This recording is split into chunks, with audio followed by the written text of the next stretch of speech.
Vice president JD Vance জানান, সুইজারল্যান্ডে ইরানের সঙ্গে অত্যন্ত ফলপ্রসূ আলোচনা হয়েছে। দীর্ঘ বৈঠকে হরমুজ প্রণালীতে অবাধ চলাচল নিশ্চিত করা, লেবাননে ইসরায়েল হিজবুল্লাহ উত্তেজনা কমানো এবং ইরানের পরমাণু কর্মসূচিতে আন্তর্জাতিক পরিদর্শকদের প্রবেশাধিকারের মতো গুরুত্বপূর্ণ বিষয় নিয়ে আলোচনা হয়েছে বলে জানান তিনি। অন্যদিকে ইরানের প্রধান আলোচক মোহাম্মদ বাঘের গালিভাভ বলেছেন, লেবাননের আঞ্চলিক অখণ্ডতা ও জাতীয় সার্বভৌমত্ব নিশ্চিত হলে এই আলোচনা সফল পরিণতির দিকে এগিয়ে নেওয়া সম্ভব হবে।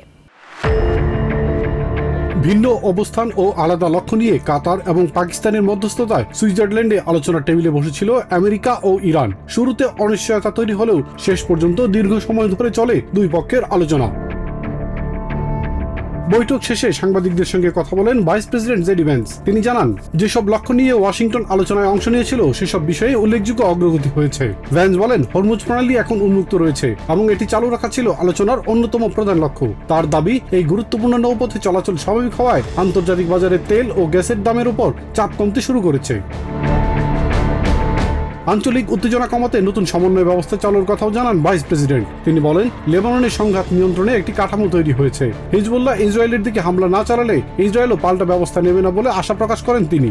ইরানের পরমাণু কর্মসূচি নিয়ে ভ্যান্স জানান, আন্তর্জাতিক পরমাণু শক্তি সংস্থা IAEA এর পরিদর্শকদের ফিরে যাওয়ার বিষয়ে আলোচনা হয়েছে। তার দাবি, এটি ইরানের সম্ভাব্য পরমাণু অস্ত্র কর্মসূচি স্থায়ীভাবে বন্ধ করার প্রথম ধাপ হতে পারে।